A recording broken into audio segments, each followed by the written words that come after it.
on Facebook ad as well. I just came back from a speaking tour yesterday, and it's something I had intention to do, and when I saw it, I said, yeah, no problem. So excited to be here, and my intention in being here is what you promised to deliver, is that we'll walk away with something that we can submit. And specifically, I have different programs and topics, so kind of tie in what I plan to get today is which ones will fit for certain themes and all that, so we'll narrow it down from there. Awesome, love it. So speaking of themes, so here in your little packet here, I printed off a lot of the things that they gave us this year, which is awesome. So both TEDx Seattle and TEDx Spokane are open applications until Monday, and Spokane closes on Tuesday. So the great thing is these two themes can be used because it's tall order and beyond ourselves. You can tweak what you're doing today and submit it to Spokane. So that's the cool part, is that it's very similar. Also, TEDx Everett doesn't have like an open call, but I know that they are looking for speakers, and so she's, I can't remember her name off the top of my head. She's also accepting applications. So with you go on to the TEDx and find Everett, if you reach out to her, she'll send you her email, and you could just submit your talk there. Some start with a theme, and then others also like kind of get a whole bunch of applications and then create a theme. So that's what TEDx Bellevue College did. They got all the applications, and then they created the program based on who they thought would be a great addition. Okay, so for those who don't know a lot about TED, I'll just kind of give you the overall so you kind of have an idea of these things. So a lot of people don't actually know the difference between TED and TEDx. And so TED is the overarching business model, right? And so it's been around for how many years? 35. I was like 40.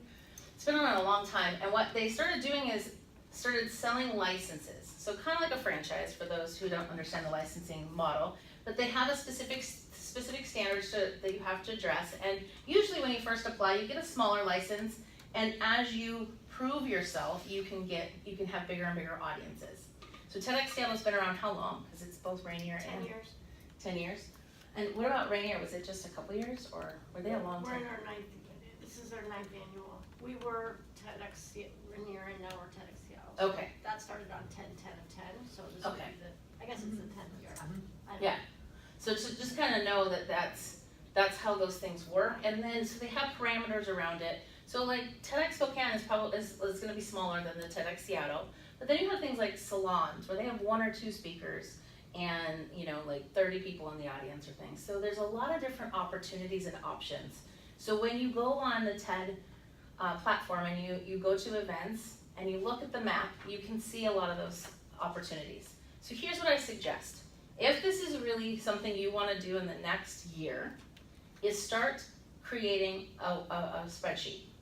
So I have a spreadsheet that says TEDx Seattle, the day that it's the date that it's going to be live, the event happens, when they're accepting applications, if you can find that somewhere there, who the organizers are, and their contact information and that kind of thing. So you can glean some of that from the site itself. But what I always suggest is also then searching. So, because you might go on TEDx Seattle and not see anything, but then if you type in TEDx Seattle in the browser, you'll get their whole page. So some have pages, some don't. So it's always interesting to go find and see if you can find more information. Usually on the site, on their site, they have the open call, they'll have more information. Sometimes you don't get a lot of information on the TEDx itself. So, but I would also say is those are the upcoming. So, and what I always suggest is finding, because they like to highlight local community members, right? So I probably won't apply for TEDx New York, right? Because the opportunity for that, they're like, well, now I gotta travel, it's all on my dime, and all the other stuff, and to make it to rehearsals and all of that, right? So they wanna really highlight community members. So if you can find within even Washington State, maybe even Vancouver, and then even down to Portland, you have a better opportunity for getting accepted. We did have people last year that applied from overseas. We had a couple people from Arizona, Maryland. We did have a variety, but it's always been told the first priority is the local community. All right, because they don't want to have to worry because you don't get paid for it. You don't get travel reimbursements or any of that, right? So they really wanna make sure that the person can make all of those dates, which is on the front here. I kept that for you guys. Did they last year or other years, have they chosen people from those other states? Because if you're getting that many applications, I would think, and you're prioritizing local people. I don't think anyone last year that I know of. Because we're a locally organized and independently run TEDx, our mission is to tap the local, there's so much local talent. We did have a situation where we had at the last minute a local speaker drop out, and we had an opportunity to bring a woman in who has roots in Seattle but lives in Atlanta, so we did bring her in at the 11th hour. But otherwise, we rule out people from outside the area unless it's I would hope so, really that's what I compelling. was asking, yeah. But people don't know, so they just apply, right? They're like, well, I'll just apply to all of them. And so they're not really aware that that's not Yeah. necessarily a good strategy. So then each organizing team has a different way of receiving applications, what they're expecting, what they want. So this is where you'll see, and they have a different process. So if you go to the front, you can kind of see how they're gonna run this year. Where you have your first draft due by May 18th. So that's where you're gonna come in the next day and do a pitch with your talk. If you're picked, yes. So you'll be made aware if you were chosen to then show up and do the public pitch submission day, right? So you're gonna come in, and I'm sure most people are not expected to have it memorized because you're not even, it's just a draft. By the way, I'm not on the speaker team. Yeah, so- And so that means you're delivering the draft of I'm your Erin talk. Loman-Jack, and here's my talk, and then I'm reading, telling you, kind of like, That's what the pitch is? yes. Okay. And then I think from there, they're gonna choose, then they're gonna come back and then choose the speakers, and then people will be, then going into the interviews. Now, some don't do an interview process. Some of them just have picked from applications. Some you have everyone do an interview. Some they only pick a few, right? So it's always different. And that's the thing to know about all these is that even though we're gonna talk about the 2 applications that are on the table right now, and you can see the differences in them, I printed them and put them in there for you, that you can see the differences in them, you never know. Some will ask for a video, some will not. Some will ask for a video after they cut it down. So knowing that there's gonna be differences because each organizing team has a different idea of what they want and what they're looking for. So that's the one thing that you need to understand, and that's run by volunteers. So thinking about who your audience is, who are you pitching to? Last year there's 2 engineers and myself. So yes, I'm trained in this. This is stuff I do every day. I can watch a video, I can look at your thing and tell what kind of speaker you would be, if you'd be engaging, you're not the Bueller, right? So no more boring meetings, right? You would be the boring speaker. So, when you're pitching this, you have to remember some of these people are just regular volunteers that this isn't what they do for a living. So you don't know who's on the other side. So you wanna make your application very broad enough that anyone would be interested in it, right? Like I loved the thing about harnessing solar power from the moon. That's cool, right? And the Hyperloop between Seattle and Portland, that was really cool. So making sure that you're hitting all of those things in your application process. Like if you just went, you went so woo-woo, that engineer might not think that that was even doable, right? So you have to really think about every time you're applying, it's just random people. If you just think random people on the other side of the table, you don't know what their background is, where they come from. It's your mom. Yeah. Pitch it to your mom. If your mom will pick you. Your mom will get it, or like, I don't know if my mom would get it. Okay, that's exactly why. Come on. So that's what you want to think about when you're thinking about crafting this pitch, right? Because if you're too analytical and you get someone like me that's not technical, I'd be like, this is hard to get through, and this is going to be hard to get through on stage. Now, the number 1 rule that I want you to remember: follow instructions. Oh, I know that seems so easy, but when they would ask for 2 to 3 sentences on your topic, and I got 2 to 3 paragraphs, Yeah. and I'm going through, hundreds of applications, I got really annoyed.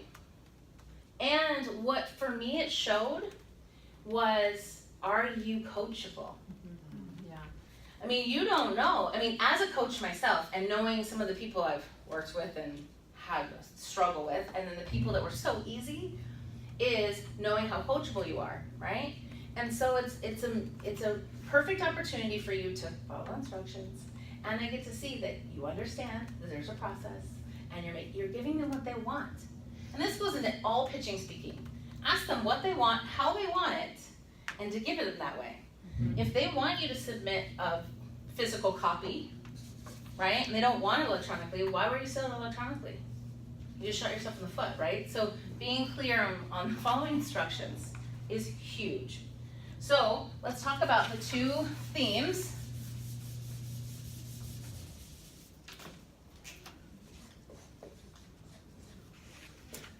And you don't have to say, my talk is about this, and this is why it's a tall order. You do not have to address beyond ourselves.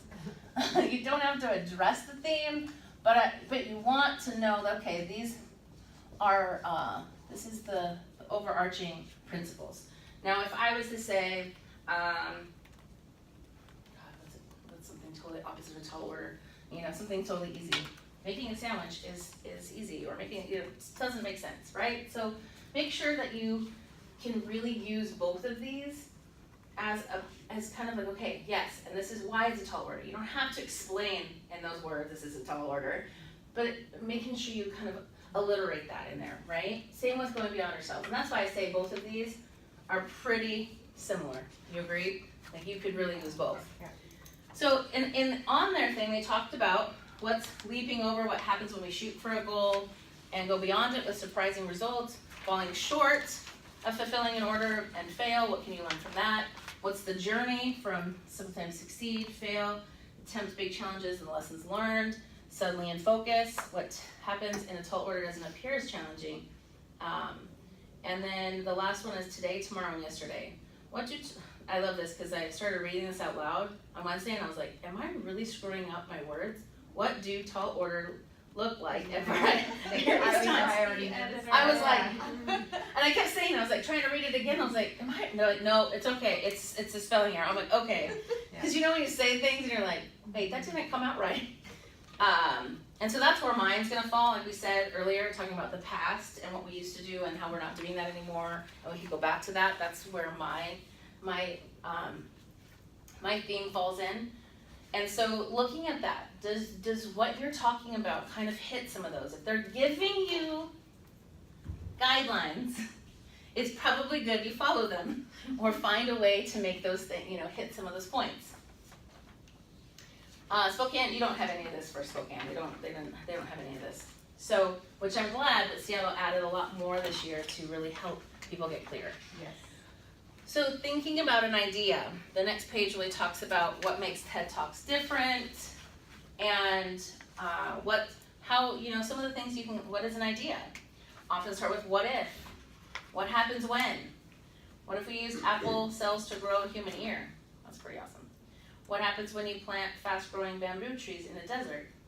So thinking about what if and what happens when kind of helps you spark ideas, right? So like you said, you have a whole bunch of topics, and it's like thinking about, okay, so we can all find a way to make probably all your topics fit both of these. Right. But figuring out what is it that you really want, right? And what is it that, what if, what happens when, kind of thing, right? Mm-hmm. So really looking at all of your topics. And what I'd first say is, when thinking about your topic, think about, first of all, I want you to get it out of the way. What do you want out of this TED Talk? So let's, write that down. What do you want out of the TED Talk kind of thing for yourself? You don't have to write it here if you want, if you have it now. But it's a question I always ask all my speakers. So first, what's in it for you? What do you want out of this talk? Some of us want to get more clients. If it's a talk where you're converting to customers and clients, that's your result.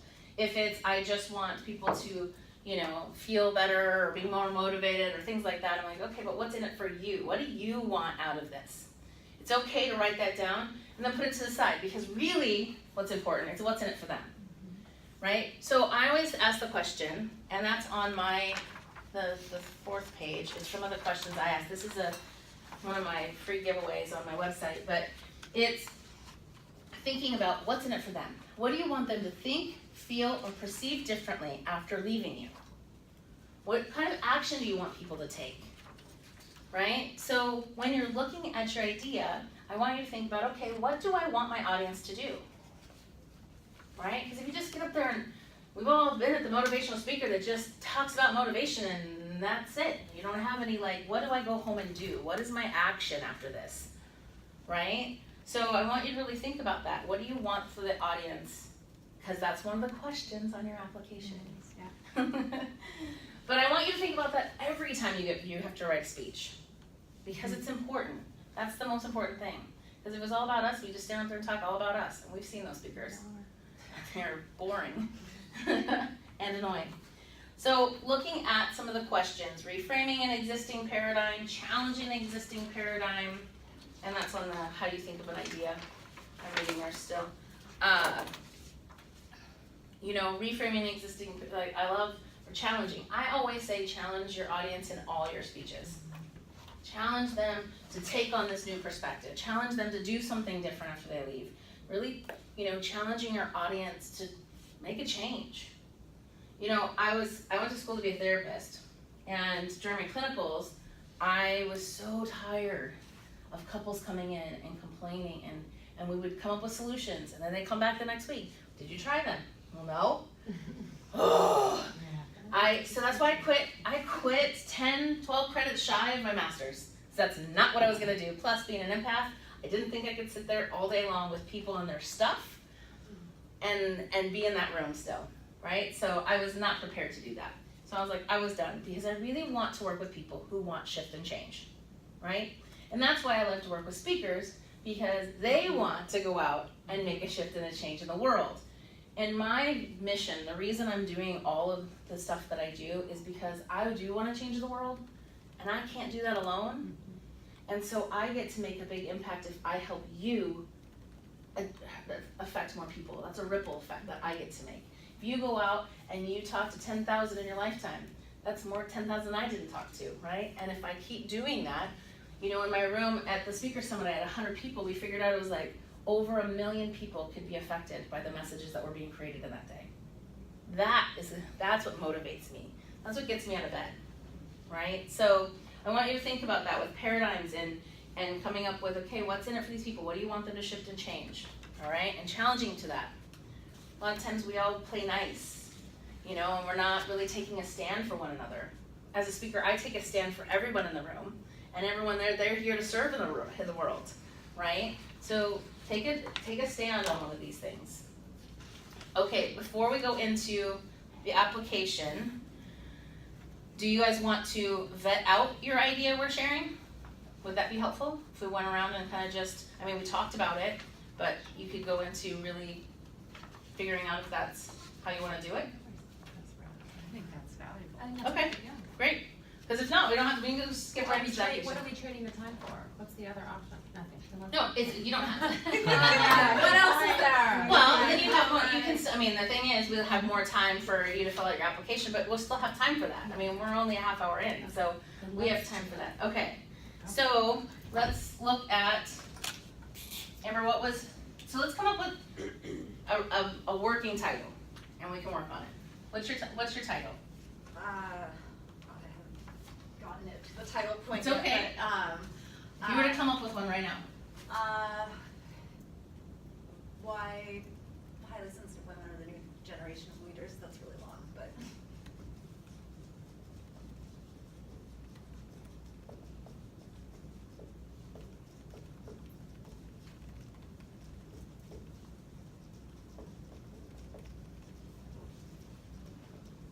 Okay, so here's what I always think about. If you were to go on the TED.com and see all of those videos up there and look at all of those titles, would you stop to watch that one yourself? I would, because. Okay, because you are one. Yes, because you are one. Yeah, But you want to also educate people who are not one. right, yeah. So that's something you have to think about when you're writing a title. So let's ask Juan. Juan, would you stop and read this? You know, would it be something you would you watch? And it's not an insult, by the way. I didn't So say it. if I was, like, for example, if I was talking to a group of women, then I'd like, oh, maybe this is something I should pay attention to. Yeah. But if I wasn't, then again, if it's like, how does this relate to me? Yeah. So this is where you really have to know who's on the other side of the table, right? There's 2 women and a male that were on the last screening committee, right? I do not know who's on the screening committee this year, so don't ask, because I have no idea. I want you to think about, okay, what would stand out for anyone, right? And I always like it to be something that, ooh, I don't know what that is. So I was working with a gentleman on his top title. His thing is, get out of debt by spending money. And I said, I think the more of a shock value would stop is like, spend money, get out of debt. People are like, ooh, wait, I don't know what he's talking about, and that's counterintuitive, right? But you're gonna check it out. So it's finding ways that you can say this that's captivating for all audiences and is thumb worthy, right? Like thumb stop worthy. If people are scrolling. So let's help her out here. Now that you've heard all this, what do you think you could shift it to? Well, it definitely needs to be way shorter. I mean, I need, like, the word sensitive needs to be in there, but I'm just thinking a lot of people don't even know what it means to be highly sensitive, so. Because this could be very crybabies, like very highly sensitive. My feelings get hurt, so I don't want to watch that. I'd go with something around women and leadership. For sure. Those are the 2 most powerful, And now, relevant in the yeah, hot, yeah, it is very now. that's the most. Yeah, something about like, like a claim, what's your claim about, Yeah. you got are the next generation, but are they better? Is it the time for a new leadership style, embracing new leadership styles or something, and then Yes. hidden in it is your empathic women or your sensitive women. What about intuitive female leaders? That's good. Is that intuitive there? Because that's the issue with highly sensitive, right? Right. Is taking in so much information, Exactly. and there's the gift and the curse of What that. about the power of it? If you use like what would typically be a non-sensitive masculine word, I love that. and so you then have the juxtaposition of power and sensitivity. Powerful How female sensitivity is leadership. the new power. Or That's Yeah. what was happening. Intuitive is the new, and that's what was coming in my head. I was getting the same download you were, but I would say not sensitive, because I think that Yeah. word, it Yeah, has yeah. 2 different meanings for people. Yeah. Yeah. So, but intuitive really hits some people like, oh, I get it, Yeah. Or right? I use head, heart, and knowing, so don't you feel like you, but like Yeah. something around, yeah, I think it is intuition. Yeah, so- yeah. So you wanna repeat what you said, intuitive is the intuitive women, Oh, yeah. intuitive female leaders? The new power. The power of intuitive leadership. I can't remember what I said. Sorry. Being No, recorded. It is so being that recorded. we essentially have Thank you to- for that. I'm like, I could give you This some is what of happens that. when I do this normally when I'm teaching or training or coaching, and then I'm like, oh, I'm so glad that that's happening, because I don't know what I just said. Because a lot of times it just comes through me anyway. So does that help you a lot more? Yeah, it absolutely does. Okay. Yeah. And really sell that they're powerful leaders, and I just Yeah. read a stack of books this high on that topic. Oh, did you really? About powerful female leaders, and and how we have to do this different, yeah. and this is I just keep coming back to intuition and power, Mhm. intuition Yeah. and power, and Yeah. just like that. Yeah. Those Yeah. 2, And you can there's throw some in the beautiful yeah, connection leadership. there. Yeah. So let me ask you guys this, because, so my tagline that I use in my business is sensitive badass, which I Oh, that's love, good. Yeah. because people are like, wait, what? Because but I didn't know if some people are like, that's a bad word, you shouldn't, like, use that in it's, I don't know. And I would say there are, if it would turn people off from clicking on it. So it's like, you're a badass, right? And you're a badass at making money. Yeah. Some people will buy that book. Some people will be like, nope, not my jam, right? Which is fine. But if you want to educate people that are outside the realm into it, you have to not let that distract from the message. Gotcha, perfect. I Okay. did see superhero though, before you said that, it was Mhm. almost like, could you make a business case that Wonder Woman was highly sensitive, or, you know, that might be a little bit too, women, you know, like the wrong stereotypical woman, but, I get like what a you're saying. superpower. or Yeah. I walk something. back around in my bra and Yeah, I know, underwear it's and super metal. powerful, yeah, and very emasculating, yes. Totally. Do you need any of this? Are you done? Oh, no, I'm good. Okay, good. Yeah, thank you guys. Yeah, that's awesome. All right, girl, you're up. Okay, so I, in the car came up with a, bring your vision board, or your vision board belongs in the boardroom. But I don't know if that's, that's not the meat, that's not the whole thing, but I thought I could sell it. Your vision belongs. Belongs. Yeah. What do you mean by that? I mean that I would wanna make a business case that a vision board and a business plan do exactly the same thing. And so with a business plan, you're crafting a vision and a plan, steps to execute on driving a business. And if you applied some of those principles to your life, you could have a life full of joy and impact and meaning. And vice versa. So I've written 2 books. One's Business Plan You, which is crafting your business plan from the inside out. So it's like self-reflection work. And then the other one is Your Big Bold Life, which is applying kind of business principles to life. So you've got life planning stuff coming in with, it's the cross training. Mm-hmm. I'm not saying it well, but What about your vision board is your business plan? Or is a business plan? Or Yeah, just yeah, playing with yeah. ideas. And none of that even has to be in it. I was just trying to think of a way to make it a little sizzly. Well, I do like And the thing audacious. about boardroom, because they're like, okay, Board, leader, yeah. you're directing, you're leading, you're the CEO kind of place. And I'm thinking of like visuals around, hey, this is a picture of the business, here's the sections of the business plan, and here's the reincarnation of it as this integrated blend. It's like your custom blend, you know, of a little bit of business in the front and party in the back. It's like a mullet. What about taking your vision? Vision board is the new mullet. Yeah, I don't know, you know, There you like- go. What about taking your vision into the boardroom? Or take your vision into the boardroom?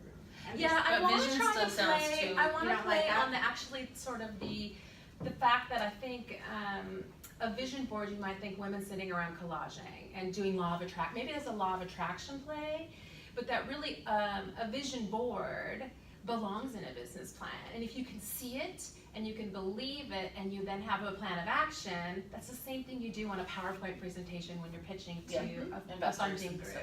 So And I that's love what I'm trying to this get through. Yeah, me play. too. I like that know. play. Yeah, that's why I put it there. Why do you think your vision board belongs in the boardroom?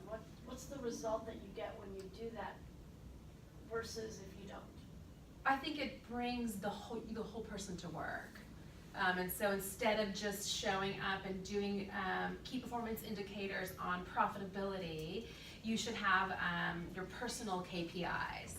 And those might be more time with my family, or might be time with nature, or sleeping 8 hours a day. And so the idea that things that you might traditionally do in a business setting to run a business could be really rich applied to your life, and vice versa. If I'm talking about the power of visualization, mindfulness, law of attraction, that could easily fit into a nice component to a business plan. So it's not an either or, it's an and. The vision board and boardroom, I thought, had alliteration and sort of sizzle, and it was maybe a little bit audacious. If I'm a business person, I might be like, oh my God, woo woo, bring your business plan in. Mm-hmm. So Um, this is one thing I wanna take off, cause, it doesn't have to be, but it needs to be, like, it can be more of a general statement, Yeah, right? Vision boards belong in the boardroom? and maybe it needs, I mean, I'm one, I write, and the tag line is often, or the subtitle, is often where I feel like the sizzle comes in, but maybe we don't do that with TED Talks. You know what I mean? Like, what does that actually mean that comes in the blah, blah, blah? Vision board belongs in the boardroom, crafting a plan, you know, maybe it needs a, Well, you'll have like a descriptor underneath, Okay. so then you can say that kind of thing, right? And you can, you offer the argument of, it's the same thing, we're doing the same thing, the things that, like you just said, all the KPIs, all the things that we're There's like measuring, a board of are the directors, yes. it's. all of those things, right? Mission, So vision, that value, could yeah. be underneath in your, and they'll help you. So here's the thing, they'll also probably change this stuff, but I want it to be sizzling enough and stand out and be compelling enough that they go, ooh, we can work with that, we wanna find out more about that. Okay, yeah, for sure. So I don't mind vision boards along in the boardroom. Why? No, How? Okay, but no. yeah, because people are gonna No, watch but I'm it to saying, know. should it say why? I mean, You could. vision boards belong. What in- happens when we bring our vision board to the boardroom? Yeah, or that, maybe a whatever. question, yeah, in the form of a question. Yeah, because that was in their thing. What happens if, or what if? Or it could, yeah. How, I mean, when I'm coming back, taking out the boards, but what I'm really trying to say is that a vision board and a business plan can be one and the same. Potentially fulfilling the same purpose. Purpose, yeah. I think, I like having it as a question. Okay, Yeah, I like that. thank you. Is that helpful? Yeah, it shows me how far I have to go, but. No. No, Hey, that's why you Very have, this is why we're helpful. doing it. Yeah, before I we- know, I know. I'm not doing this after you submit. Well, another phrase you might play with, not that it would be a title, but what I hear you say is it's about business planning for your nights and weekends. Oh, that's nice. Because what you're talking about is helping people apply business principles to their personal lives. And vice versa, I need to pick which way I wanna go with it, but that's a great, I like that a lot. I think you're gonna find more people, and it's just my opinion, that are going to wanna know more about the boardroom. Yeah. The that's what I was thinking. CEO, Yeah. the Yeah. CEO hat is Yeah. what I tell people. You got your CEO hat on right now? Okay. So that, even if you're not a business owner, if you're, but it makes more sense to people because you're bringing it into their work Right, environment. to more people. And leadership Yeah. and that kind Okay. of thing. And maybe it's a tall order as well, Yeah, shifting the paradigm of. could you imagine How you're in if the you went into boardroom with Microsoft collage, and you're yeah. like, hey, everybody, we're gonna vision board That's today. why I'm 10-year Microsoft executive, See? retired, so that's like part of my, I was Yeah. all up here with like, that's part of the story, Yep, right, that's how it starts, so 10-point font on PowerPoint slides. so funny, cause that's when I have, Make it smaller. one of my clients she's the channel chief for Jenny. Microsoft. Oh. No, Oh, it Jen- used to be Jenny, Jenny did the Bellevue Top. Yeah, I coached her, I love her. Yeah. She, no, but, my client right now, she's the channel chief for World Partner Group. Okay. And she, when she asked me, I never wanted to go into corporate because I didn't want to do death by PowerPoint. Yeah. So I said, and it was a big risk, but when she said, have you ever worked at this level in corporate? And I said, no. I said, but can I be honest? And she's like, of course. And I said, I don't do death by PowerPoint. I want people who are changing the world. And she said, great, because I want to open the door for women in corporate and women in tech. So you're my person. It was me just being honest that that's Yeah. not what I want. I don't want Right, those yeah. people. And it's fun because now I have a VP at Expedia and he's very technical, right? But he doesn't want to be technical. He does want to talk about more Yes, woo-woo story, things, which is yeah. cool. So it's been interesting. So what I thought about corporate is not what I'm getting now. So That's it's pretty cool. cool. Yeah. All right, what about you, love? So the way I phrased it earlier was that people are dying to know they matter before they're dead. By that I mean, it's rooted in the idea of someone receiving, I wouldn't call this if they're living, but a eulogistic letter, Yeah. while they can still hear and appreciate and bask in it. Because usually the best and most profound things are said about us when we're dead. I just watched the video. I don't know if you saw it, because are we Facebook friends? I posted a video yesterday. So if not, go on my Facebook page. Okay. And it's this man who is dying. He's got 1 to 4 months to live. He's got a wife and 2 kids. And they put together what did he call it? A bash?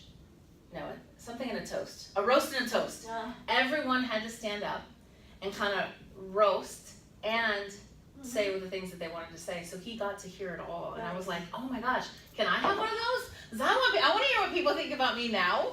Right? So so it's so funny that I watched that video and I posted it yesterday. What would you do if you knew you only had 1 to 4 months to live? How would you spend it? And so this is for you, looking backwards, right? You don't want to be known for just what's your eulogy. You don't get to hear the eulogy. So how can we do that? Yeah, for me, the talk would be about how to, not only the importance of writing the letter to our loved ones, but also how I did that with my dad and what a profound impact it had, not only on our love, but also on the dynamic of our family. So I've seen myself the power of these, I call them a grace note, to profoundly change people's sense of purpose and meaning while they're still here. And as I say, normally these happen when they're in a casket or they're ground up in ashes. So that's my idea we're spreading. Is your idea that you write it at any time, like I'm writing it to my child Yep, now, or yep. is it, It can be at any age. okay, It can be so for someone who's on their deathbed, it can be for a child, it can be for your spouse. yeah. It doesn't matter. There's anyone who's breathing. Yeah, I'm just trying to think about the title and like, is your pitch on, you know, why you should have grace notes, should be part of your daily No, practice, or? Another way not daily, it would be too much. Yeah. But another phrase I use, it's a cure for mortality, because it allows us to reverse engineer death and to extend our legacy in a way that we don't normally do. It's a way to get beyond the euphemisms of like, you can't take it with you, the only thing for sure is death and taxes. Yeah. Get beyond that to something more profound and real, Did you cure for what? mortality. Mortality. I knew that was different, it wasn't death. I was trying to figure out the word. So I was writing, you said some amazing things at the same time.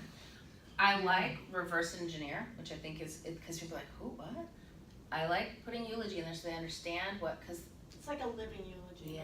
Yeah, because I like that's that. good. I like that. But a lot of times, I wouldn't use the term with a real person, a living person, because they Right. think, well, are you trying to get rid of me? That's why I call it Right. a grace note, because a grace note in musical terms is that extra embellishment. If anyone here is a musician, it means that extra embellishment that makes something beautiful even better, even more beautiful. So a grace note, the term reflects how, you know, your life is beautiful, and we're gonna crank it up a few notches by acknowledging it and calling out what it is about you and your life that make it so special. I almost feel like it needs to be like words have power, or something simple before your people, but that's my headline. I'm like, you know, like, what is that? It's a gift, right?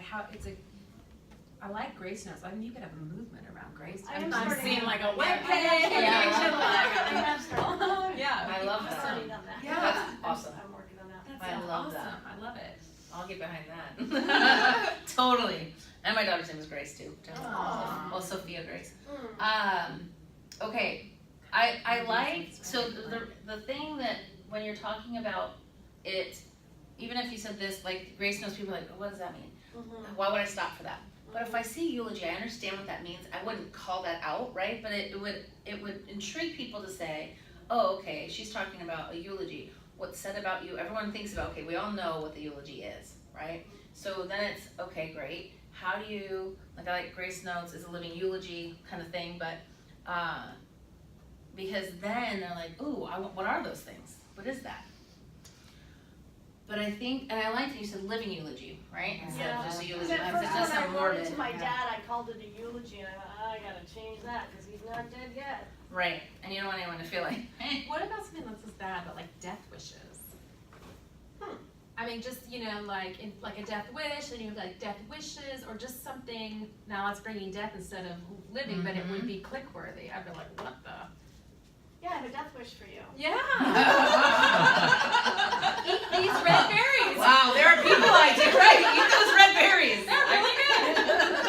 The death wish Aaron berries. says they're yummy. That would be a good opening A line. voodoo doll. Yes. A voodoo I doll. love that. That is a great opening. I'm like, what? I have a death wish for you. I like that. Yeah, but I do love that because I do think, you know, like people are dying to know that they matter. Even that piece, I mean, I'm like, oof. And that's why I say about sharing your stories, so that you know you made a difference. People go, me too, right? Maybe could that be a question? Like, would you want to know? Or like Erin, you said, I would want to know this. People, yeah, like dying people wanna know. Yeah. What Well, about, instead are of you dying dying- to know you matter before you die? What did you say? Oh. Are you dying My to issue know with you the matter question, they before can you always die? answer no, and then they'll stop reading. I Yeah. have a bias. Yeah. It comes from many I years quite like, writing, but- the grace notes are a living eulogy. I like that a lot, and reverse engineering or something. There's something that is like, it's something about the gift and the, like you, it's not coming through for me in, I mean, they're dying to know they die, but what's not coming through is what you want me to do, which is to write this note, or the power of telling, you know. Power of knowing you mattered. Yeah, Like that, I something think. like that. There's something Yeah. that could be in there. I mean, I think when you said. Cause we all wanna know we mattered. Yeah. That's huge in You're- human needs. People It are is. dying to know they matter is good. I mean, when you said that, I was like, wow, that's powerful. So the idea was powerful. It just could be maybe tightened to the actual what you're gonna talk about. But you don't always have to. No, I Cause you know, allude to 'cause I'm that, so not. then they stop, Yeah. and then they go and Yeah, watch, you want cause then them they to wanna be know. curious. Mhm. Well, and Enough. I give a process for how to write the letter, and it doesn't mean that you follow it to the letter, but a lot of times people have, I know. writer's block, or they're overwhelmed with the idea, and they're not sure where to begin, so I have tools for getting them started and helping them Yes. understand, we're not looking for you to be Jesus or Keats, we're looking for you to be you, and it could be a sentence, it doesn't have to be a treatise. You don't have to be Jesus or, I mean, like, channeling Jesus or Pete. I mean, there's something in that, like. I like that in the top too, I think you should definitely say that, Yeah. cause I think, and I love the structure, cause you're giving people a place to start. You give me a blank sheet and you tell me to write about all the things I love about you, I'm like, I don't know, where do I start? But giving them a structure is awesome, I love that, so that's awesome. So what if it's just dying to know that you matter? Like, what Ooh, you just. that's I, good. yeah. And in that, it wouldn't, it's not, the reason I took you out at the beginning, or yours, is because then you're pointing the finger at them, and that's not the necessary way you wanna start it. But I do like that people are dying to know you, that you matter, you know? Yeah, and this definitely has to be like a part of your Yeah. description, or Yeah. really, because, so, the thing about not being, promotional, you could still say this, it's a process, it's a thing, and even if you eventually sell them and all that, it doesn't I have matter. nothing I know, so it's Nothing. perfect, Yeah. to so sell. that's what I'm saying, but even if you did, you're not saying, and you could buy it here, but I love that this is just what you call it, cause it's generic enough, it's like, and when I wrote my book, you know, whatever, and then it's like, that's promotional, but this is almost like a play on words, and it could be, and I always say, it's a good seed, it's a good seed for people. And you packaged There's it a up, lot for you you. Yeah. packaged it up, yeah. Your So, book's called Grace I do Notes. like that.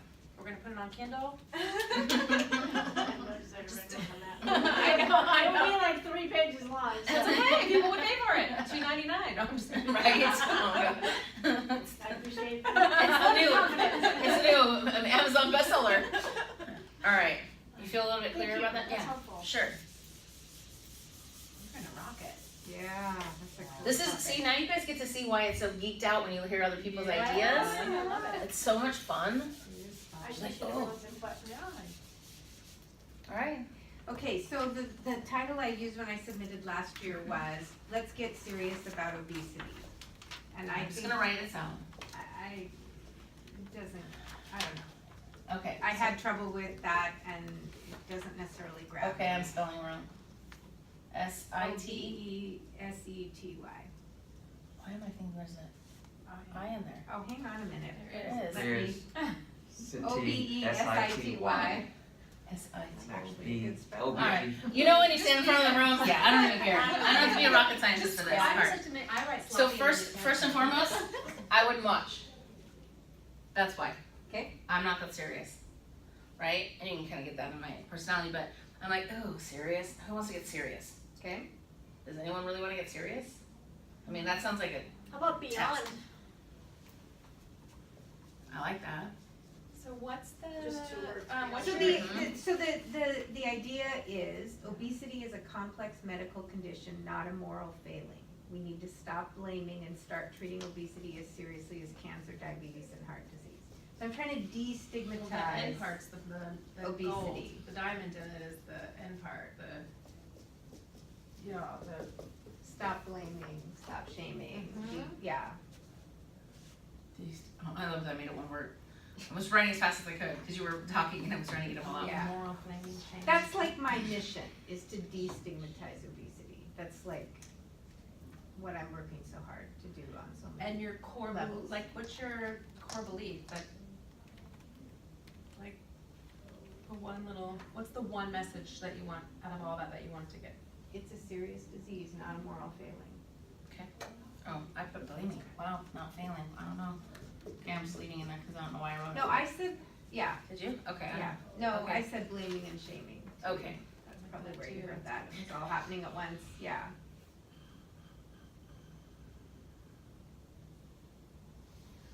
So here's the other thing. Like, I was talking about this word and I'm talking about this word. Yeah. So Well, that's what's people, I know. So here's what I'm thinking. People who are obese might watch. People who are not obese or don't feel obese might not watch.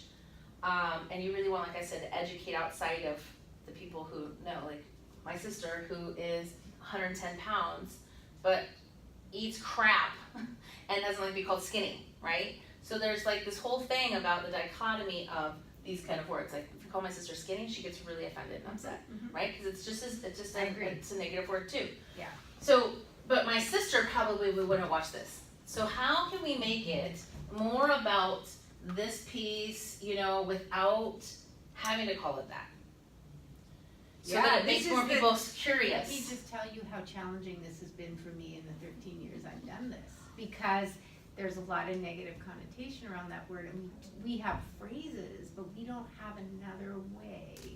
I totally hear you. Yeah. Yeah. Because I also think This is we what should it- throw away the BMI scale thing, because it Yeah. doesn't fit. I mean, Well, it's we like, don't actually even use it as specialists.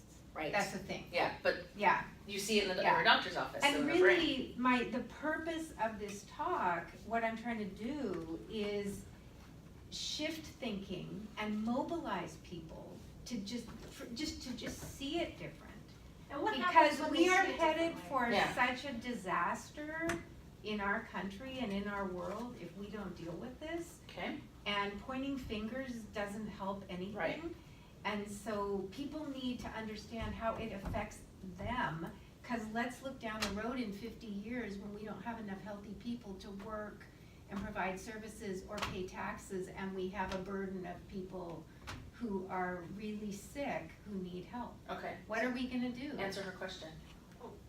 Yeah. No. So, No. So Asking when that.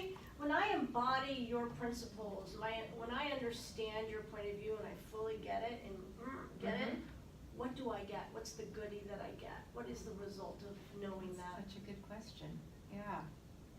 Because a lot of Because I people think if will you can not name that, then you might have self-select some into this. Most people will not self-select I into hear this, that, right? yeah. So, what she's saying is, if none of us in this room self-select to this, well, no, well, I'm gonna shift it though. If none of us self-selected to this, for all of us, what's in it for us? What can we do if this doesn't feel like it's our Why problem? should I care? Yeah, why Why what's should the- you Help me care. Help me understand what I get by embodying your principles. If I understand it better, what's the result of that? You touched on it a little bit. You got to it when you said we're gonna have a workforce that isn't effective because Yeah, we're too over. yeah. So what else? So what mobilizes me is my 3 grandkids and the world that they live in. Mhm. And what's it gonna be like for them? Who's gonna be their doctors? Who's gonna be their kids' teachers? Like, what are we gonna do if the vast majority of the adults in our country are sick? Like, So that's where we're headed. that's where we're headed, Okay. yeah. Okay. And that's really giant, so I just wanna shift a little bit, like, what if it's not a moral failing? What if it's a health condition like diabetes, cancer, heart disease? We don't blame people for having cancer, right? We don't say, oh, and we cover cancer treatments with health insurance, and we have lots of oncologists and providers that can help them. So could So it be how ma- can we see it like that? So maybe it's, about how we treat it? could their title be something about shifting? What's the, like a different prescription? Like maybe is there a different prescription, for treatment, or when I say treatment, it's almost like how I'm treating you, but also treatment of the medical system. So maybe there's how we treat others, how we perceive others. The prescription may not even be medical, but it may be Yeah, mindful. So your prescription, your RX, you know, maybe it's you use the RX or the word treat. I guess what's the end of that story, of the story you're pitching? Is it be nice to your fellow friends, or is it let's cover Yeah, what are you gastric challenging bypass? what are you and challenging the your- audience yeah. to do different after? to advocate. I want business leaders to see the value in providing, coverage for obesity treatment. What is obesity treatment? I'm sorry. Yeah, see, this is the problem. Well, no, I'm just like, Yeah. what are you saying? Is it diet and exercise? No, is it gastric bypass? No, Is no, it just medicine? anything. Okay. It's all kinds of things. It's, you gotta see it Okay, with a disease model. So But I see, that's think- so big. that's why I think, yeah, right. this is So why it's so big that, It's that so it's big. not, you're not Which is getting why down I to the. just want, what my idea is, I want people to see it as a serious disease, not a moral failing. That's my idea. And that might be too big of an idea. What about the dis-ease, like not disease, but the Mhm. dis-ease of Dis-ease. obesity? And then you could talk about the emotional, like instead of the disease, you could talk about the dis-ease. I don't know. Yeah, I think you need to have actionable steps people are gonna walk away with at the end. That, because if I don't run a whole big company and I don't have employees, I don't really care. If I, Don't shame your sister-in-law. Don't shame your kids. I'm writing a journal article on that right now. well, and it's how it about affects body people. image anyway, I mean, just, cause that's what people connect with, right? If you're judging someone and blaming and shaming in that, Yeah. then it's about body image in a way, and that's more of a hotter topic than obesity, Mhm. right? But that it's playing on the thing that we judge, right? Like you said, I wrote, you know, like you don't blame people for getting cancer, right? And something about obesity, we go straight to blame. We're like, We oh, they totally failed, do. they're not doing what Yeah. they're supposed to be doing or whatever. Yeah. But what if you give them another option? You gotta give them the other option. If I see someone who's 800 pounds, there's that click goes off in my head that they're not doing something right. Yeah. Right? It's our human condition. It's what we do. Yeah. We look at something and we judge it, right? So, but what's my next option? What else I don't know how to replace that. Yeah. You gotta give them the replacement. Yeah. Because then I can see it as an epidemic. Then I can see, because the picture that you're painting of all of us being so fat and sick that we can't work doesn't even feel doesn't even feel real.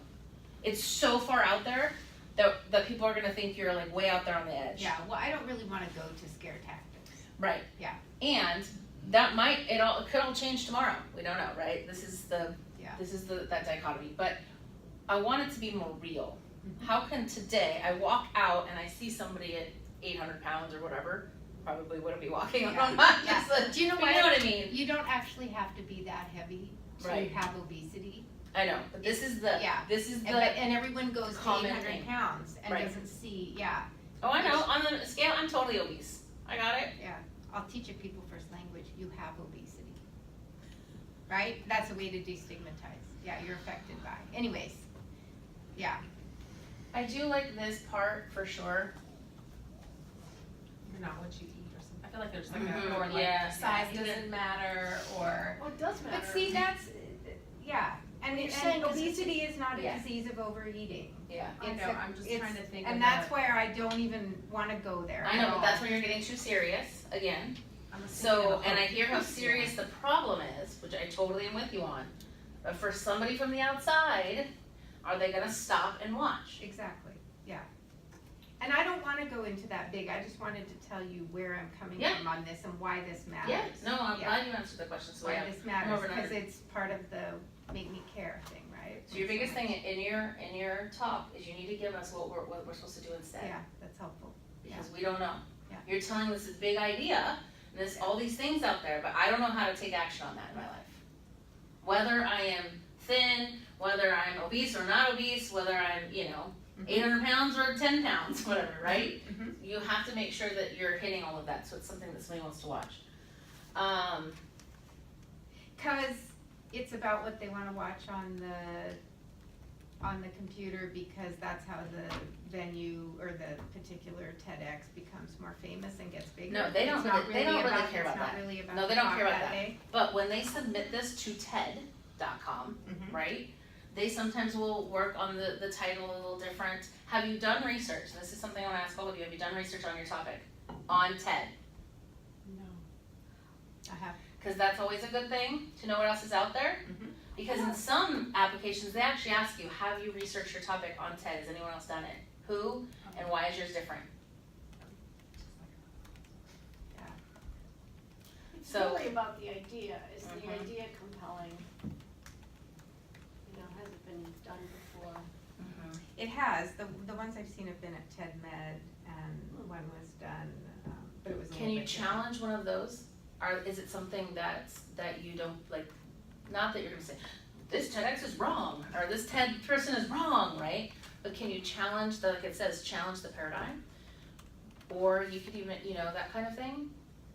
Or is there like is the biggest loser all wrong, or some, like some, is there Yes, some like, 'cause then people are oh, like, I ooh, watch The Biggest Loser, I don't, but like if I, I used to. I don't think I don't have TV anymore, so I don't on anymore, but, I've never watched it, yeah. but something like that, Yeah,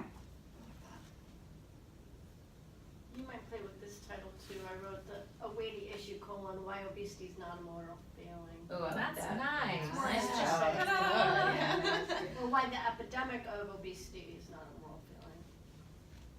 That's right on. I like Thank you. Yeah. yeah.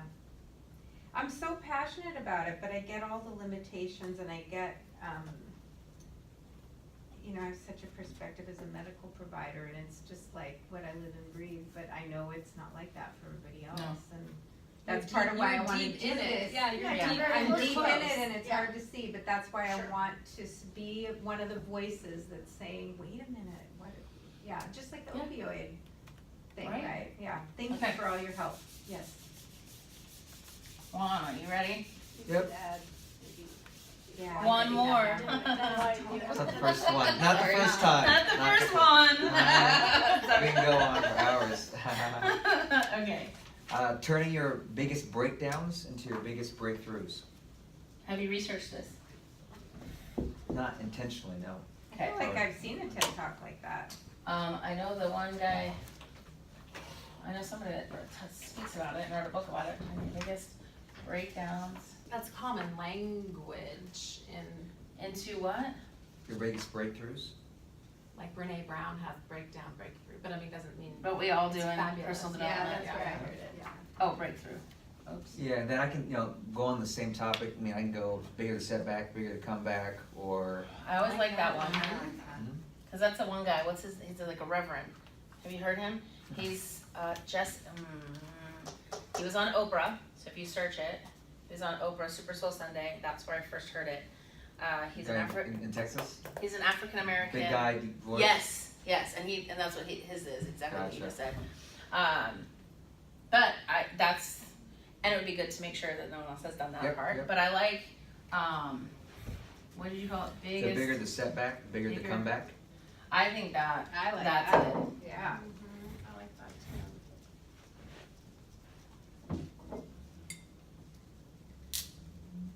And even people who already believe this stuff, because this is how I live my life, and I always know when I'm in breakdown, I'm excited because it means Yay! my client was in breakdown on the drive here, and I was like, "Good, this means you're breaking through." And she's like, Yeah. "Shut up, I'm in it right now." I'm like, "I get it, but it's all good." But I like this because people who already know this kind of term Mhm. are gonna watch it, and people who are usually go into victim status, Yep. this would be something that they would maybe look at and go, "Oh, Everyone has Mhm. said that. oh yeah." Yep. Yeah, it's universal.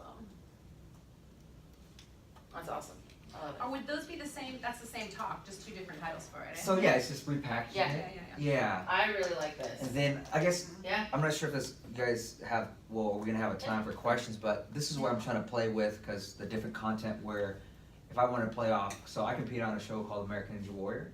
Oh, yeah. So I Those are snapped my friends. ankle like a week before, overcame it. You know, made it to city finals. We're gonna sit on TV. So whether I want to add that into the title, because then that would add the credibility piece, which you ensure in the application, but also could be like you make you click because people are aware of the show. I like the description of it, yes.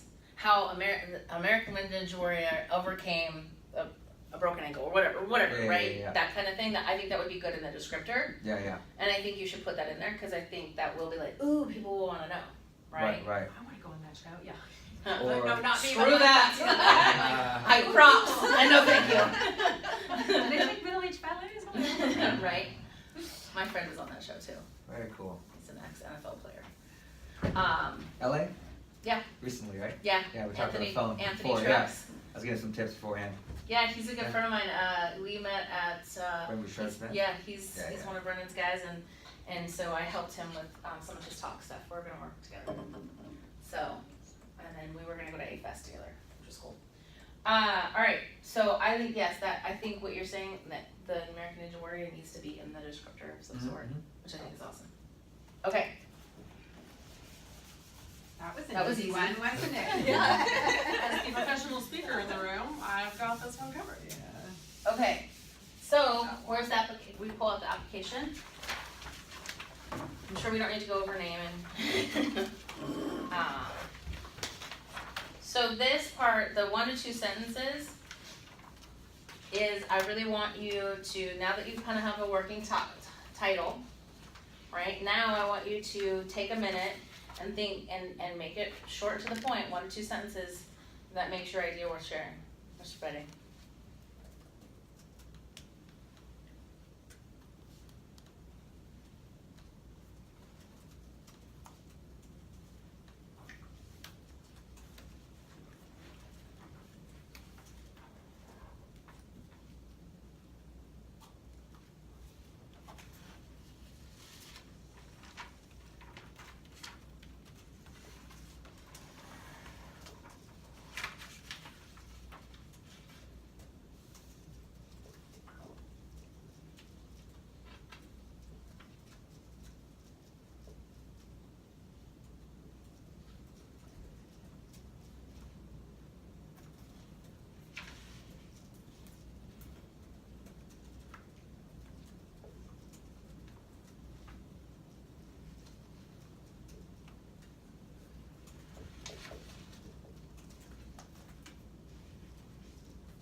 Erin, when you submit it, do you submit it in a Word document, or is it The PDF, PowerPoint? it says PDF. Okay, okay.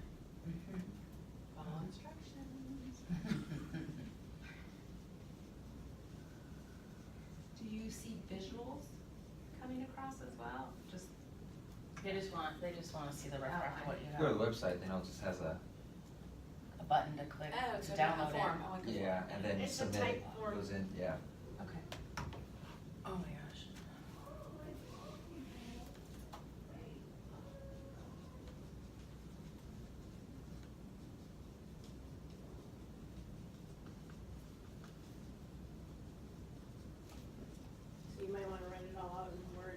So, yeah, Cut and pasted into the. Yeah, and if you want me to, I can send you all an email with these that are in Word, so you just Awesome. plug them in. Cause I already had, I mean, that's what I had my assistant do anyway.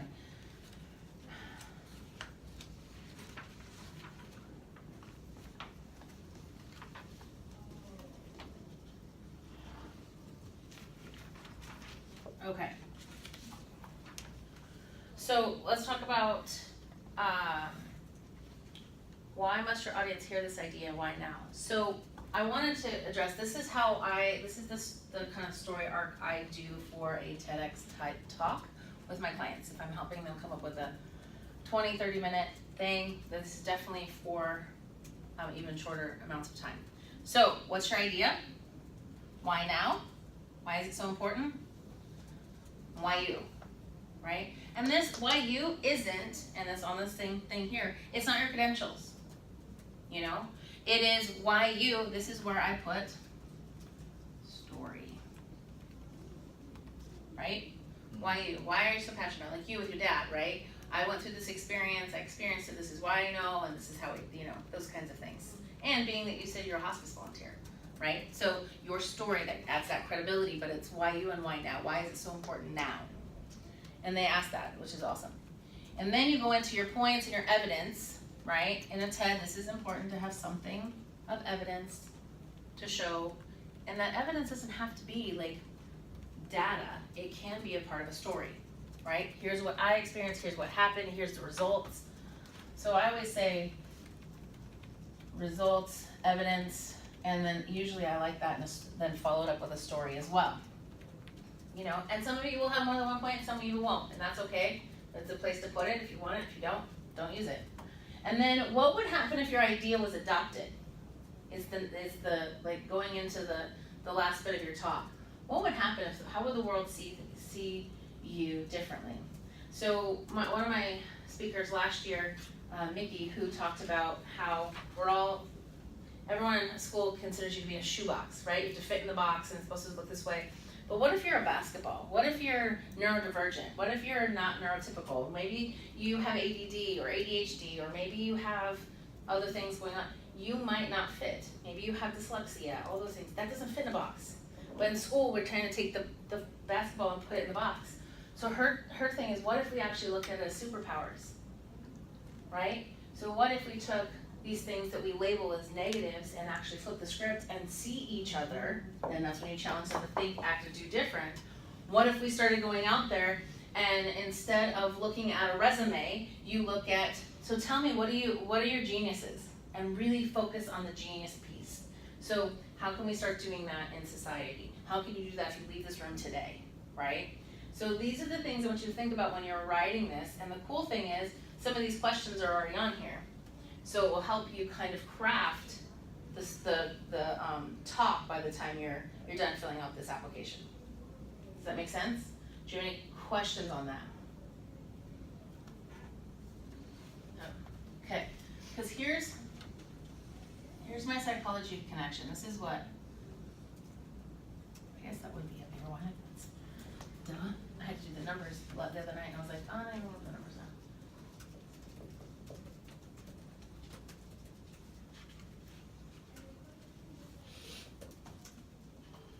It was 7 and 13, is that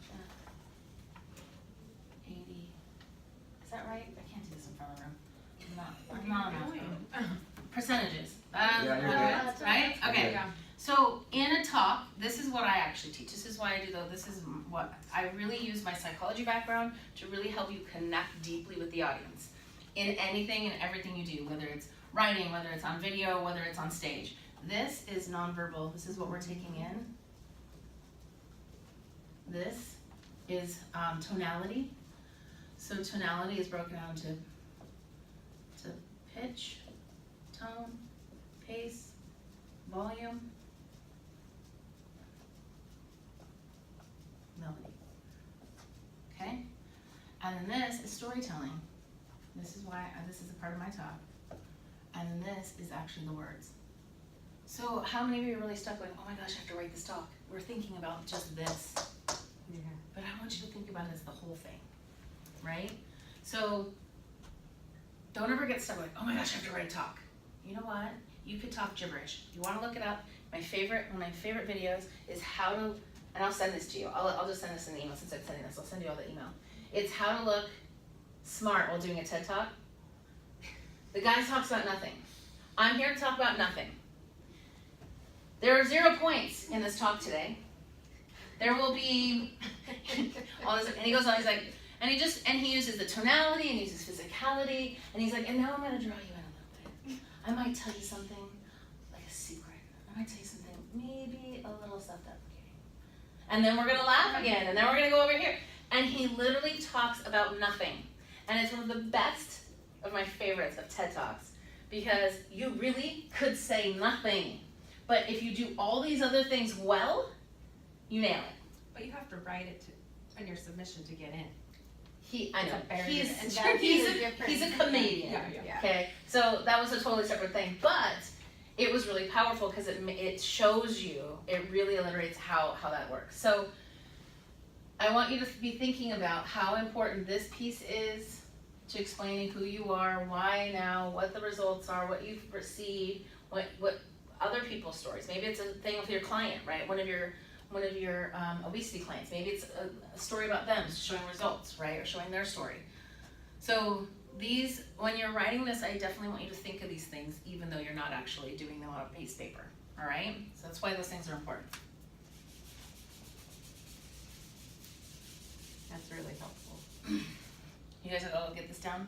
Question for you about the application. So being on the other side is when you're sharing about who you are, why you, is there a certain limit? Because it doesn't say in there things, because if you're reading so many, do you have a preference which shorter and sweet, to the point, or? I don't want you to tell me how in 3rd grade, and then now in 8th grade, and then now as a high school, right? I don't want you to do that.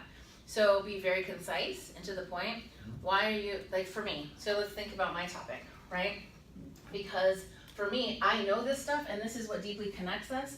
We want to know, some of the humanities, we really want to know that we mattered, we made a contribution, and that we connected with people. We all want to be loved. And we don't do that if we don't share stories, and we don't share ourselves, right? So it's a little piece of vulnerability, but it's more about just sharing stories that you've gone through. And so what I really want to start creating is a new Me Too movement, that we all start sharing our stuff so that we can help each other, right? So if I was to write why me, first, yes, I can say, I take my psychology background into the speaking world. Right. I do this. Before the Me Too movement, I actually have signs that I had made up, and we had them at my summit. Anytime someone would speak and share a story, we would all raise it. And even if you were partnered in a group, you'd take the sign with you, and we'd say Me Too, so that you get feedback. That you're saying this not just for yourself. I'm not sharing my story of my dad dying just for me. I'm sharing it for you, right? And so in that's where I would start talking about those things. Like I use psychology, speaking coaching, why this has been such a thing, and how we see right now with the Me Too movement, how powerful it was for people to just have an opportunity to have a voice. So we're stifling a lot of voices when we're not actually sharing those stories to bring that up, to bring in that contribution back, that feedback back. So doesn't have to be very long. Get it specific. Yep. Bring in, I love your story about doing that with. Did you say a broken ankle? Well, I snapped. I couldn't walk a week before that. Yeah.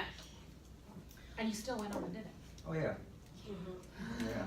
Oh yeah. I still feel bad because my sister had a fracture of her foot, and she was in track, and I stood there and I was coaching her, and I just got in her ear and I said, you can do this, you have one more race, it's all done after this. And I didn't know she was running on a broken foot. I felt so bad later, but she did it and she won. There you go. The power of your mind, right? You were a So, coach way back then. I've been a coach. Yeah, I've actually been a sports coach since I was 14. And I got my sister all the way to college, and she was being picked up for top schools in volleyball. So, any other question about that? Does that make sense? Or do you want to read yours? No, it makes total sense. I was Okay. just curious about Time and how much to write.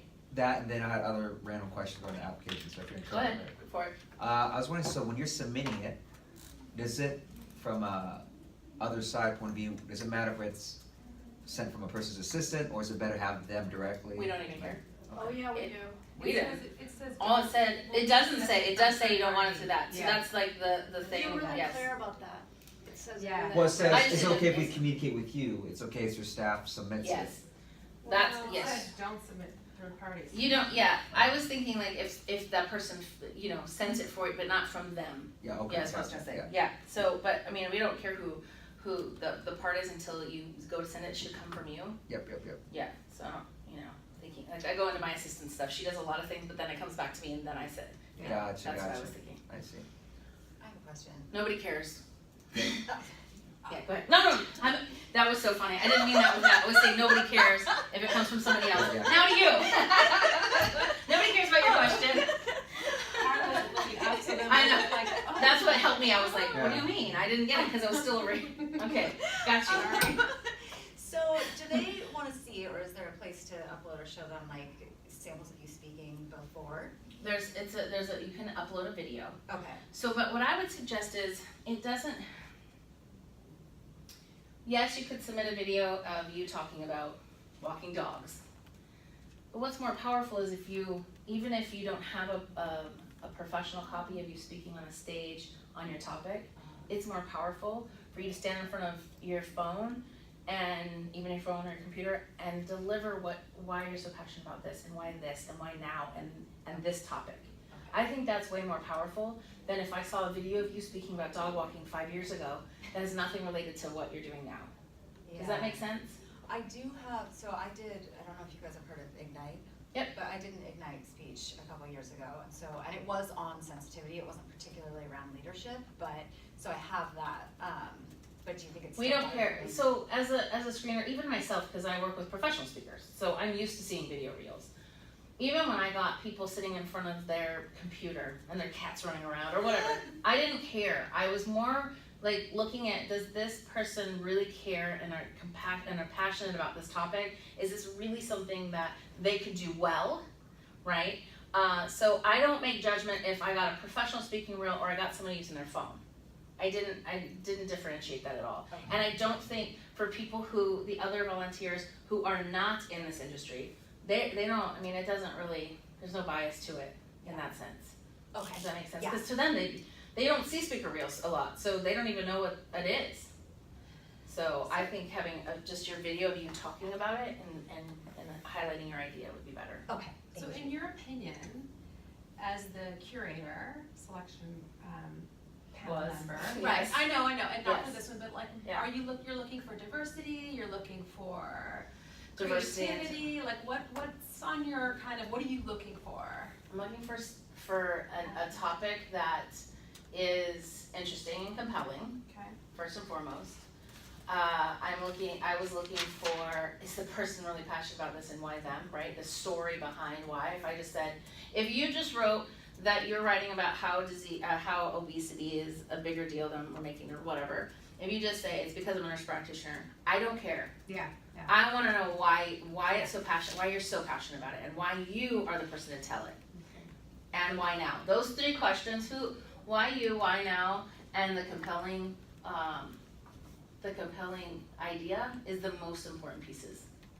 Like, so some of the other things that happened, this is the whole, back to following instructions, people would submit their application and would have a video, because last year you had to do a 2-minute video, and they didn't want a professional video, they wanted 2 minutes in front of the thing.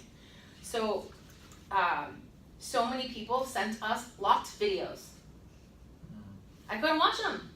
So I put those at the bottom of the list. So how we rated it was they told me to rate it from 1 to 5. 1 was, yes, this person has to be on our stage this year. This is so compelling, it's so relevant right now, this would be amazing. The next one would be, yes, I'd love to have this person on our stage, it's great. And if not now, later, right? 3 is like, yeah, this person needs a lot of work. And then 2 and 1 was pretty much like the people that had locked videos. I would be like, I like the idea, it sounds great, but I couldn't watch their videos, so I'm giving it a 2. You know?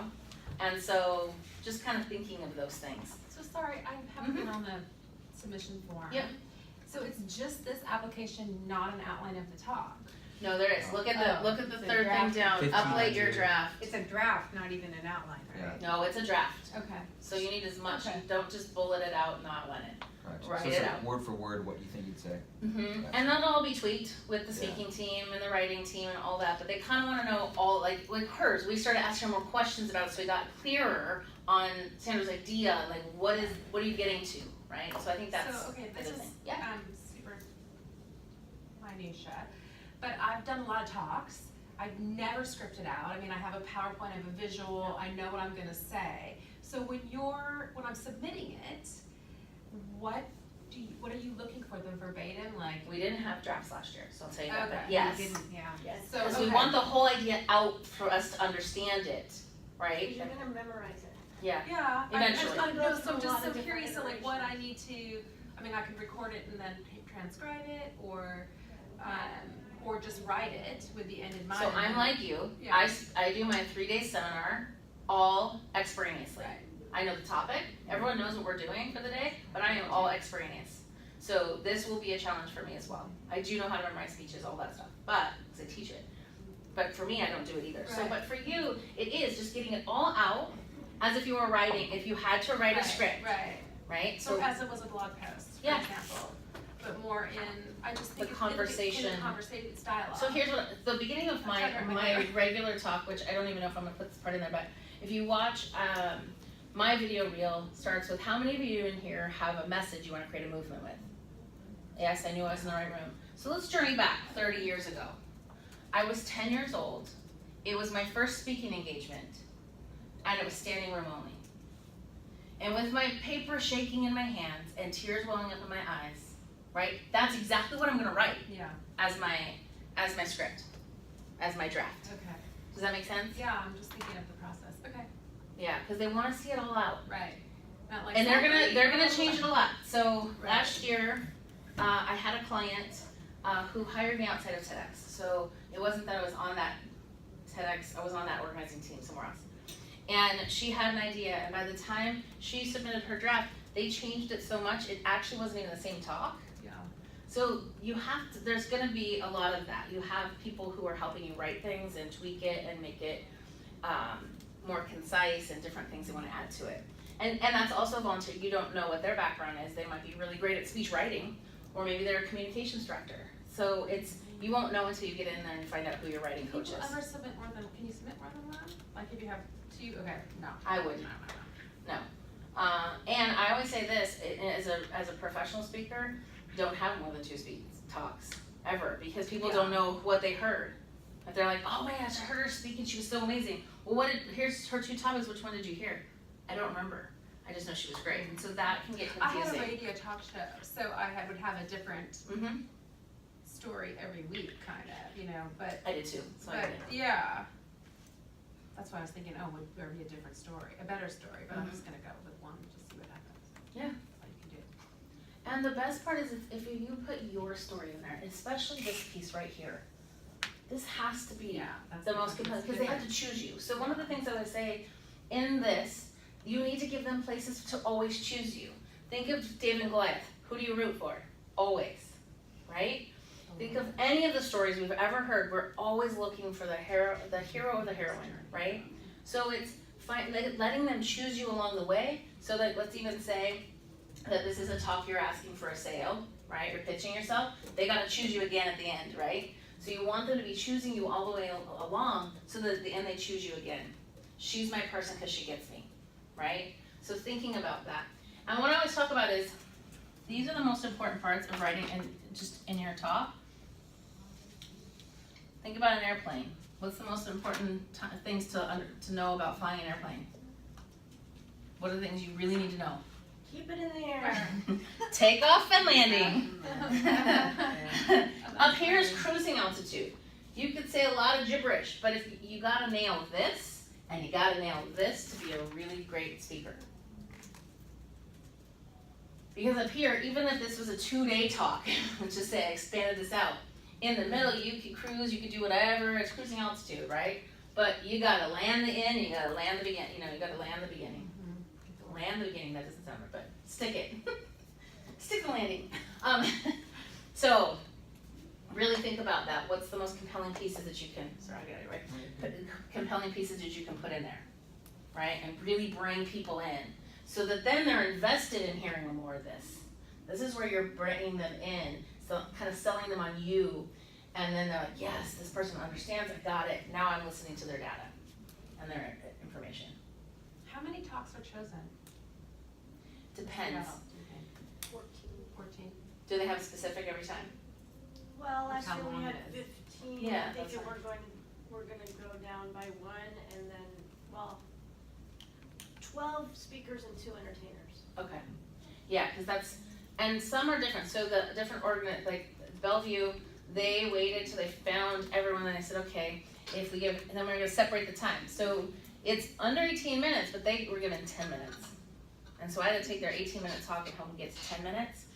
One person had a video, so we added some time to his, but then it's, cause you guys gotta be spot on so that all the rest of the show, you know, so they're thinking about it from that perspective.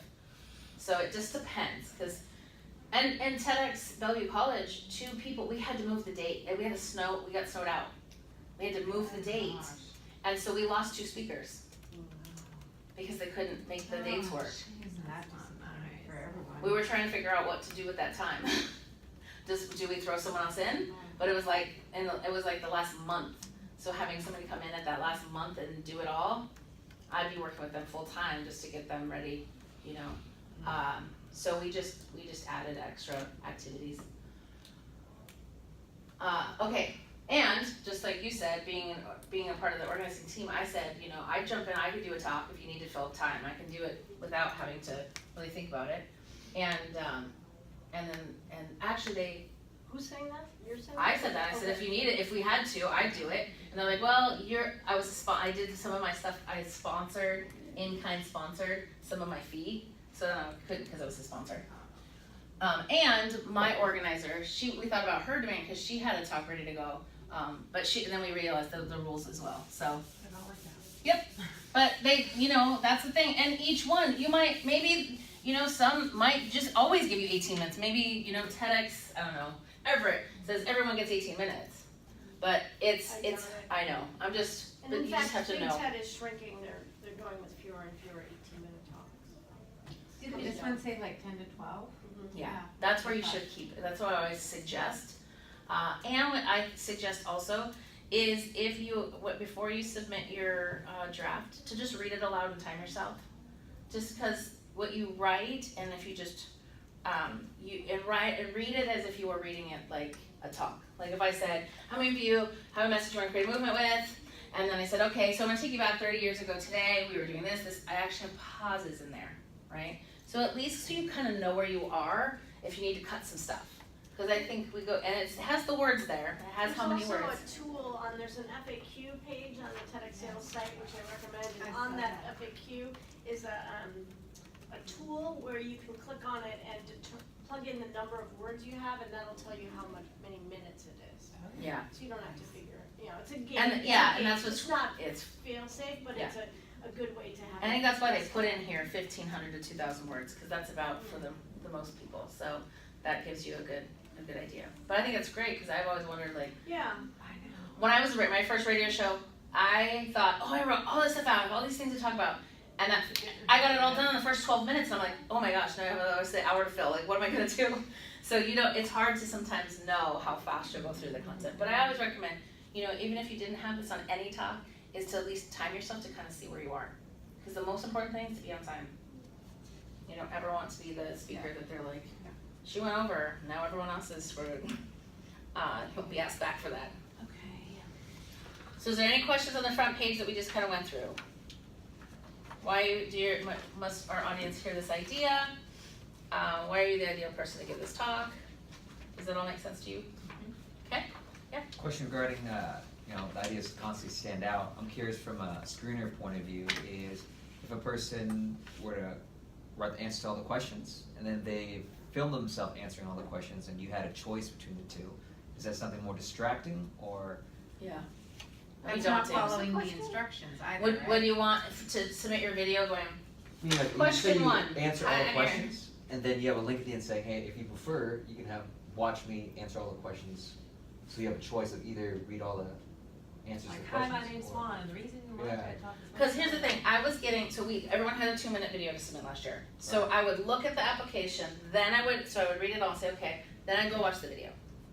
And some people, for almost verbatim, did exactly like that in a way. Yeah. And I was like, but tell me something you didn't tell me, I already read this. But I wanna see a little bit Right. more dynamic parts of you. right? Right. So I think that, if you just read off the questions, I would be bored, Yeah, I'd check out. Okay. So, you write your draft, you pretty much write a first draft, then it says on here, if you're selected to come back and Mhm. potentially pitch, and you submit another They first might draft. have feedback for you, this is a new thing that they're doing this year, so Okay. they might have feedback for you, you know, You may you tweak must, it. yes, So then so, that's your kind of next draft, yeah. and then you go and do your pitch, Mhm. and then they say yes, you're, okay. And then you start working with somebody on your draft, the rest of that, then you get a coach that Sweet. helps you write it, helps kind Yeah, of figure tweak it. 40 to 60 hours of your time will be invested if you're chosen. So, When you ask what's your reason you wanna give a talk, that's probably my number one reason, is to get coached and to learn and grow as a speaker and person. That's Mhm. I mean, I do wanna change minds, but. Yeah. But that's really big, because that's building your leadership and your skills, so you can affect more people. Yeah. In the future. Hire Aaron. I know That's somebody. very true. I know That's very someone. true. Yeah. someone might help I know someone that can help you with all of that. Okay, then the second page is, we already talked about why Pacific Northwest kind of thing, and then it shows those draft dates. And then I do love the thing about a good coaching relationship, speaking of coaching, right? So, you know, this is, one of the reasons this is so important is because they also wanna partner you with someone who also gets it. Cause I've had, the person who hired me from a different, TEDx, her writing coach didn't get her idea, and they just bashed, and they didn't, you know, and then he was trying to write it totally opposite. She's like, but this isn't my speech, and why am I delivering? My thing was I wanted to take my idea to the TED stage, but it then got convoluted with his ideas, right? Yeah. So I think that's a good piece for you to be able to talk about. How do you like to be coached? You know, Yeah. you know, some people like really upfront, honest feedback. I'm that girl. I don't sugarcoat a lot. I usually say, if I care about you enough to tell you the truth, right? And so, but some people wouldn't like that about me, right? So it's just figuring out what's best for you. You wouldn't want someone who totally doesn't understand being intuitive and Yeah, right. and they're very like, where's the data? Show me the show me the spreadsheet about proving that this is actually there. It wouldn't work for you. So just being able to write out what you really like, and if you've had coaching before, you know, what did you like best? Do you think this is could you be coached, or what style of coaching? A little bit of both. I think it's just to kind of see what you have to say about it. Because think some of these people have never spoke. Some of these people are engineers. Some of these people are scientists. And maybe they've never been coached, so they don't know. So this would give them an opportunity to go, what would that look like? What would I like, and how would I like it delivered, kind of thing. So it does kind of open the thing. All of us in here have spoke before, right? So we're a different breed than these people who haven't. Most of the people on my stage in Bellevue College were professors, who they think they're public speaking all day long. I'm like you. I said, my question was, do you have a wait list for your class? If not, there's a problem, and I bet it's you. You can say you're a public speaker. And then I had another woman who was a federal prosecuting attorney, and when she did her talk, she was like, today we're gonna talk about money. Money is the topic that we're gonna talk about today. I'm like, we're not a jury. Yeah. You know, so people who think they've been speaking might not There's a necessarily difference know. between public speaking and giving a lecture, and that's what a And being professor compelling. does, right? It's interesting, because I feel like the big idea is more important than the speaking ability. massively. Mm-hmm. So then, like, you could be like, I'm a public speaker, who Nope, cares? they don't It's care. like, is that a compelling idea? Yeah. Yeah. So it's almost, And that's why that video reel thing too is another, Yeah. they don't care. Yeah. Because Which is why it's that the idea. application matters more in. Yeah, the And idea your is more idea important. matters the most. Exactly, which is, yeah. Yeah, so. Because I had a guy reach out to me, he's like, do you see I've been speaking on these stages, I'm gonna pitch this to TEDx. I'm like, they don't care, don't send that. And he's like, what do you mean? I had this all professionally done, and I'm like, don't send that. And it not doesn't my have type of anything to talk. do with your talk either. Like, Yeah. well, it led to my credibility. They don't need your credibility, they need the idea. And why is it so important to you? Not because I have a resume, right? Well, So, TED is ideas we're spreading, that's what it is. right, so the idea is the most important piece. It says it in the title. It does. Alright, I'm going to community pictures with the speaker team. Okay, then I did include the Spokane application as well, so you can see there's extra questions or different questions in there. You know, I love, why are you passionate about your big idea? Right? So, it's different than we said, why are you the person to talk about it? It was almost like, there's, question, why else should anyone else care about your big idea? Right? So, and you can see here they have just, they don't have a place for, they do have a thing at the bottom that says, if you would like to send a video, right? And that's not on here because it was like, it was a button that you had to click and it wasn't a, so if you wanted, it said optional, it didn't have like, you know, so I think it gives you feedback on both what people are looking for. Does Spokane have the same deadline as Seattle? Theirs is Tuesday, so pretty much, One day later. so if And you're do already you know doing it, just copy and paste it over there, there's just different questions to answer, that's why I wanted you to see that. What's the Everett deadline? I don't know, it's just, she's, she doesn't have an open call, she's just accepting applications Got it. through a private email, so you just have to reach out to her. And, Who is her? I would look on my phone right now, but it's being recorded. Okay. If you go to TEDx, and you go to TED and you go to the TEDx events, you can find her in there when you click on the TEDx Everett. And I think it's about the same time frame. I think it's October, November, around the same time that they're gonna be doing theirs. I just can't remember off the top of my head. Any other questions? Cause we have like 8 minutes left.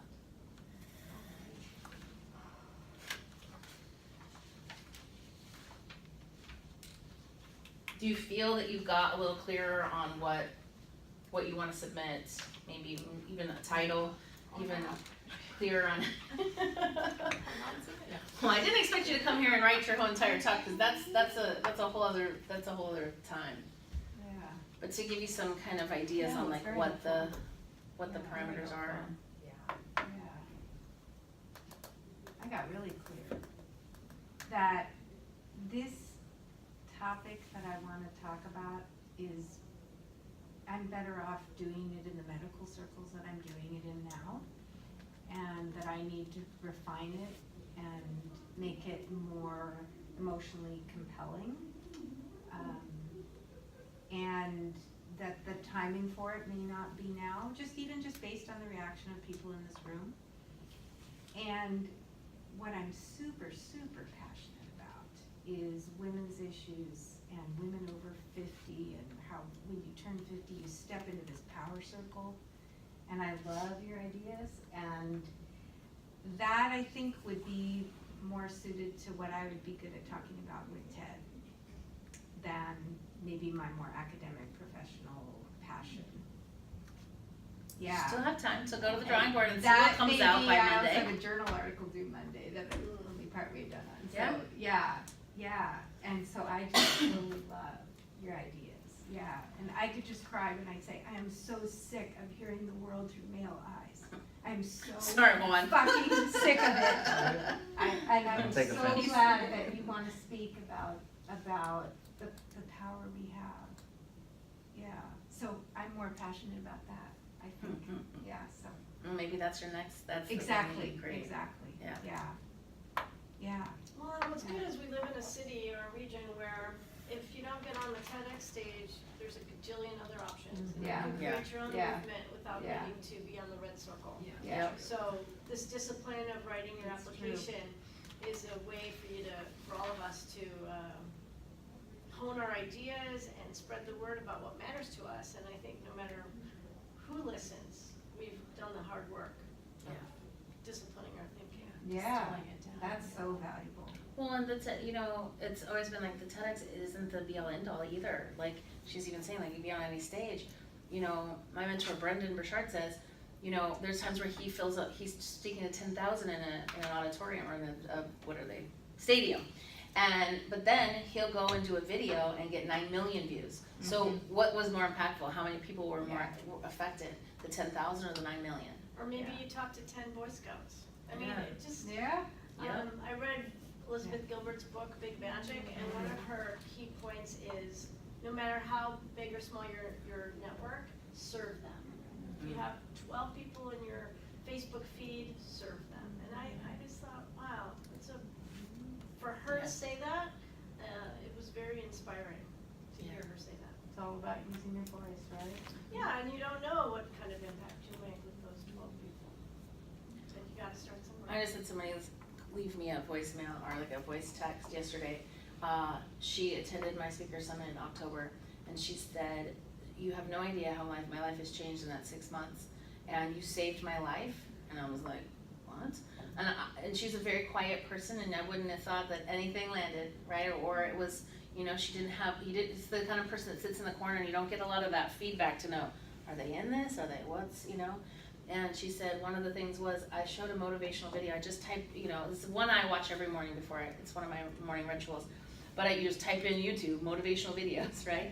And there was stuff in there that she said, I realized I'm in a loveless marriage, I'm in a loveless job, and she shifted everything, and now she's like doing all these big and amazing things, and it was just, you never know. And like, that was just a video that played, so you don't know. Nope, you don't. So that's the cool part. It's the cool part about making a difference. So I'll send out an email with all of this. I had the other people ask me if there's other ways to work with me or whatever. So, and I totally did not come with a pitch that day because I was like, that's just different value. This is about value. And I was like, oh, I guess I could have done that. So I have some options and I'll just send them to you, like the email that they got. I have online stuff, but then if you really want, I have people hiring right now to go over their pitch with them. So if you want to do that too, that's available. So I'll send that all in the links in the email. So if you get And that. I haven't been able to go to your other Yeah. speaker summits. When is the next one?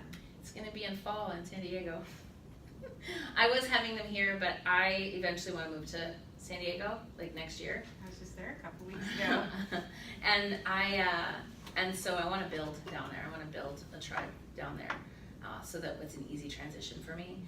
So no more here. Not right now, Okay. but I have a lot of other workshops that I put on and things. So if you're on my email list now. Yeah, I think I got Yeah. on it when I applied for TEDx last year. Because all of a sudden I just started getting your emails right after I applied. And I thought, I wonder what that means. I don't know. No, weird. I have no idea. Sometimes I get the right thing, like, oh, this is exactly what I needed, but I have no idea where, right? In your email box. It's funny. Well, even just the ads, like you guys are like, that's exactly what I needed, It right? happened like Yeah. 2 weeks after the application deadline Really? last May, yeah. Hmm. And I couldn't wasn't there a June one and I couldn't make it? Mm-hmm. I don't know if there was a June. I don't know, that would be her question. I don't know if there was, For what? oh, for my summit, you mean? Yes, Yeah. there was one in June, Yeah. and then there was one in, September, Yeah, or October. October. It might have been, were you on my LinkedIn as a connection? I don't think so. Because I love my assistant, but she was trying to be sweet and took all my LinkedIn contacts and then put them into my email list. Uh-oh. Just thinking she was being proactive. So it might have been from that. Because then I got some things and I was like, I never heard of you until I got an email huh. about a speaker summit in June, and I'm like, Interesting. oh, okay, well, I don't know what this means, but. she because that said was she's one of the things involved that with happened TEDx last and- year that I was like, oh God, now how do I undo that, right? And I was like, ugh. And Did it bug anybody though? it did bug some people, yeah. And I was like, I apologize that my person was being so proactive. Yeah, that was a hard one. But I don't know. That was the only other option that I could think of. If you didn't hear about me before, because it wasn't anything from this. the list, yeah. Yeah, if you want off the list, I can take you off the list. No, I'm here. I know. I can get myself off the list. I know, don't wanna right? be on, I know. right? I know how to do That's that. the thing. I sent an email after that to the people, and I said, if you would like to unsubscribe, please feel free. Do not. I mean, this was totally not my intention. It's that kind of thing. It was one of the biggest faux pas in my business, I think, that have ever happened. And you just gotta take it on the chin with it, right? Yeah. So, all right. Well, I will send you all Thank this, you and you so guys will get the much. video too. Awesome. So Thank you, everyone. that will be. Yeah. Good luck, everybody. Yeah. Good luck. It's awesome. Can I get your card, because I have had Question for you about patients, differences applying and I for talked to them about that, So don't forget. and